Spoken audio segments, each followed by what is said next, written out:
There you go, boys. I just have one more jumper set to complete, and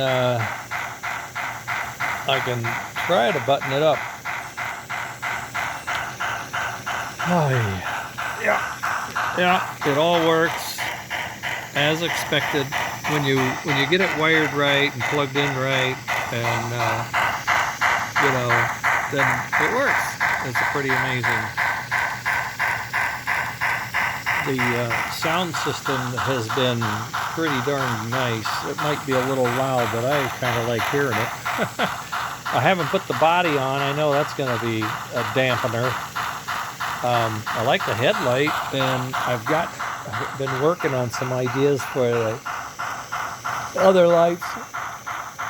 I wrote engineering, who supplies the sound. He also makes lighting for model trains, so I asked if he had any ideas on how I could set those up in an easy way. I know the backup light can come off of the rear of the piece. I've done that before. And I know the red lights can come off of any one of these terminals here pretty easily with a socket and then plug in. And they don't take heavy wire. It's very thin wire, so I should have those things about somewhere. And then I have to look through my Evans box. I should have.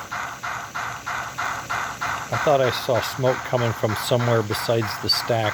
Oh, it's off to the side. Got a leak. Needs a gasket or a little material, little putty or something. But yeah, it's doing its thing, and that's low. That's 7.5 volts to the heater, I think. And if you come in and you're sitting, well, stop it. You come in and you're sitting at the station, and you know you're not going to overheat, and you're keeping your boiler hot. And when you take off, we sense that you've got the motor running and you want to chuff, so we chuff automatically. Yeah. Notice how I put something dark behind it so you could see the puffing. Now you can also see the leak. Dang it. Anyway, boy, what a slug out, huh? Got the soundboard in. It's wired. It's not the prettiest job. It's pretty clunky, but it'll serve. I'll do each one. I'll do better. I'll come up with better ideas, but it's doing its job, and that's all we can ask right now. I gotta get the tender body on. I found some, I don't want to say errors, but difficulties with the tender body in the last print, and I had to make some corrections to the file. So now I'm printing a new chassis and new tender body. My printer had an error. It's hard to explain, but anyway, it made a mistake. Don't know. It happens very rarely, but it's common. So I'm having to reprint. Anyway, I'm going to. It's 10 till 5. I don't know if I can get this up on the trail or not, but one thing I wanted to point out. You hear that? If we get going over 50, the chuff can't keep up. Now, I don't know if it's the sensor or the soundboard.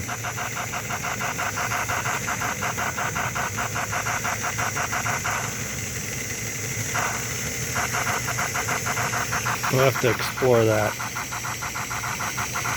Sounds like it's doing a pretty good job right now.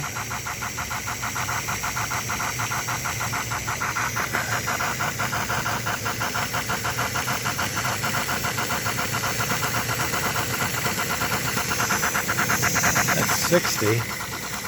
At 60, it's a little iffy.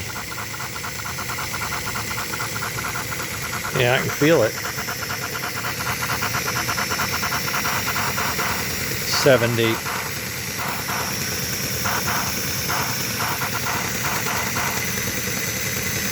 Look at 70, it just says nobody's home. But you know, and I know, 70 on the track is pretty fast. So If you have a load, right, and you're going to bog it down, you're going to put some cars on it, you'll be giving it the juice and it'll be pulling. I'm just going to have to go with see what happens. That's all I can do. Coming out of the station, I think it's going to be just awesome. I think it's going to be awesome. That's what I like the most, especially with a puff. Boom, boom, boom, boom. Oh, it's just hammering those cylinders and those steam chests, pushing those wheels, groaning, getting everything clang, all the couplers slack taken out. Oh boy.